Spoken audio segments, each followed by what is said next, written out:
Gadis ini tidak bisa transparan. Dalam sekejap mata, hanya bisa melihat pakaian di tubuh dia. Setelah itu, saya bisa pastikan bahwa semua orang duduk di dalam mobil termasuk saya yang nonton. Mulut sedang basah, becek. Pasangan ini sedang siap untuk menggunakan kekuatan super untuk merampok uang dari bank. Pria itu sepertinya sedang pegang udara. Sebelumnya, mereka adalah orang biasa seperti yang lain, karena tidak bisa sewa satu kamar. Ada meteorit yang jatuh ke bumi dan menabrak rumah mereka. Lalu tubuh punya orang di dalam rumah bisa berubah menjadi transparan. Di hari berikutnya, semua punya kekuatan super.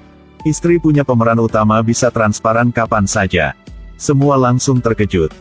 Ini adalah salah satu kekuatan yang paling diinginkan oleh manusia. Kakek tua sudah berapa tahun cacat sekarang bisa bangun dan berjalan. Kakak Ivar lebih keren lagi. Tubuh dengan berat 666 kg bisa terbang di langit.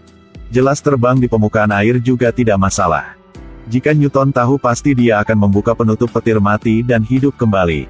Kekautan punya adik mereka adalah bisa komunikasi dengan semua jenis hewan. Ketika sedang nyatai pasti akan ajak anjing dia nonton video bersama. Kekuatan punya pria ini adalah ngentut. Jika dia kentut akan langsung teleport ke tempat lain. Jika cukup angin bisa teleport kemana saja. Dan adik kecil ini sangat kuat dalam sekejap mata tekuk batang besi. Dan kekuatan punya pemeran utama adalah bisa kencing lewat jari tangan. Dia bisa siram pot pohon kecil di dalam kamar. Atap rumah dia hancur karena meteorit dari luar bumi jatuh ke rumah, harus habiskan uang yang tidak kecil. Mereka memutuskan untuk menggunakan kekuatan super punya mereka untuk menghasilkan uang. Mereka mulai membuat rencana. Dengan kekuatan transparan punya gadis itu untuk masuk ke dalam bank, mengetik kata sandi punya brankas. Sampai bank sudah tutup, mereka akan membuka brankas untuk curi uang. Lalu bawa tas penuh uang nyantai keluar dari bank dan tidak ada yang bisa tahu. Rencana ini sangat baik. Mereka langsung pergi ke gerbang depan bank. Gadis menggunakan kekuatan untuk tubuh menjadi transparan. Pemeran membuka pintu untuk dia. Dia peluk istri sedang terlanjang masuk ke dalam bank. Istri juga berhasil masuk ke dalam bank. Menunggu manajer pencet kata sandi, tiba-tiba. Gadis itu terlalu bersemangat jadi sudah tunjukkan bentuk aslinya. Melihat gadis sedang terlanjang di depan, manajer sangat senang. Tiba-tiba ada satu kakek lewat melihat adegan ini langsung berkata, anak zaman sekarang beraninya. Dia sedih karena tidak bisa berani seperti mereka. Gadis menemukan bahwa situasi tidak baik, langsung transparan lagi dan lari keluar. Manajer juga mulai keraguan tentang hidup, apakah karena dia jomblo dengan waktu yang sudah lama, jadi berhalusinasi. Setelah memarahi, mereka mulai berpikir rencana yang lebih baik lagi. Pemeran utama bawa adik perempuan ke depan bank, untuk mengamati situasi. Tiba-tiba ketemu dengan kreditur. Kreditur mengancam dia. Melihat kakak akan dibawa pergi, sebagai adik tidak bisa diam.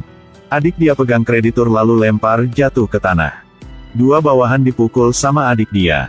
Adik dia seret manusia seperti anjing membuat para kreditur jatuh gigi keluar juga. Sampai ke rumah, pemeran utama ada ide baru. Jika semua punya kekuatan super, lebih baik bekerja sama untuk merampok bank. Kakek langsung setuju. Jadi menunggu ketika malam sudah tiba, mereka datang ke bawah gedung punya bank. Mereka memakai kaos kaki. Kakak Ivar dengan tali besi terbang ke jendela anti pencuri lalu ikat yang kencang ke pintu itu. Lalu adik kecil menggunakan kekautan mendorong mobil untuk menutupi jalan lalu pegang tali besi tadi dan tarik. Bom lebih besar dari pintu jendela jatuh ke bawah. Sekarang giliran kakak gede. Baru selesai makan 15 kg kentang dengan sekali ngentut sudah bisa masuk ke dalam ruangan itu. Adik kecil melempar gadis transparan ke dalam. Lalu kakak Ivar peluk adik kecil dan terbang ke dalam. Ketika sampai menemukan bahwa pintu ada kunci dengan kata sandi.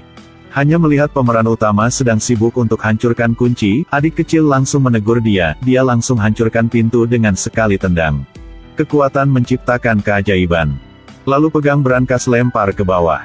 Lalu mereka mulai ambil uang. Pada saat itu polisi telah tiba, sang adik menunjukkan kekuatan super dia. Menggunakan bahasa hewan, panggil sekelompok anjing liar datang membuat polisi takut harus masuk ke dalam mobil. Keluarga mereka ambil kesempatan itu untuk melarikan diri. Sebelum pergi, sang kakek pintar melempar uang untuk pengemis membuat mereka berlari ke tengah jalan untuk ambilnya.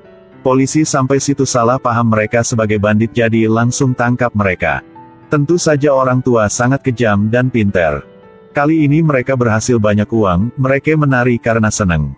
Pemeran utama berhasil untuk membayar semua hutang, lalu sendiri keluar negeri untuk nikmati hidupnya. Memakai jas yang desain hanya untuk dia, dengan style rambut baru seharga 3 juta, minum plong tahun 82. Tiba-tiba di TV hotel dia melihat keluarga dia telah ditangkap. Pemeran utama mendorong kakek masih pura-pura tidur ke pengadilan. Ketika mereka melihat kakek itu langsung menggunakan kekuatan. Adik kecil hancurkan pistol polisi. Kakak paling tua ngentut teleport ke belakang polisi. Adik hancurkan sel untuk selamatkan anggota keluarga. Sang istri menjadi transparan untuk habisi polisi di situ. Ketika mereka berlari keluar, ada banyak polisi sedang menunggu di luar. Kakak Ivar terbang ke udara. Polisi tidak mengerti aksi apa itu. Apakah ini adalah Magneto versi wanita? Para polisi mendongak. Ambil kesempatan ini semua anggota keluarga masuk ke mobil polisi, langsung kabur dari situ. Banyak polisi masih mengejar di belakang. Tiba-tiba ada satu polisi dengan mobil GTR sampai situ. Kakak tua ngentut teleport ke mobil polisi untuk berantem lalu teleport balik lagi. Mobil polisi menabrak ke pinggir jalan. Semua orang memuji dia atas kecerdasannya. Di belakang masih ada mobil punya polisi. Adik kecil tidak panik, mendorong mobil polisi langsung terbang ke udara lalu jatuh lagi ke jalan. Tiba-tiba mobil mereka menabrak kios buah di jalan. Mobil polisi menjadi alat juicer. Juice orange menutupi kaca. Pemeran utama ingin menggunakan wiper tetapi tidak ada air di dalam mobil. Dalam bahaya dia harus menggunakan kekuatan dia untuk siram air ke kaca. Semua orang sangat tertarik dengan kekuatan dia. Sekarang polisi sudah menutup jalan di depan. Adik kecil pegang lampu merah arahkan mobil ke jalan lain. Mobil polisi di belakang saling bertabrakan. Masih ada satu mobil mengejar dari belakang. Ketika pemeran utama ingin melakukan skill off-road. Tiba-tiba ada sebuah truk menutupi jalan di depan mereka, kakak Ivar sekarang. Pegang atap mobil lalu mereka dengan mobil terbang ke udara. Mereka berhasil terbang dan lolos dari situ. Di endingnya, karena ingin hidup normal seperti orang lain, mereka masih balikin semua duit. Hanya seperti itu, mereka baru bisa hidup dengan bebas. Tahu bagaimana memperbaiki kesalahan, jadilah warga negara yang jujur. Jika kalian punya kekuatan apa yang akan kalian melakukan?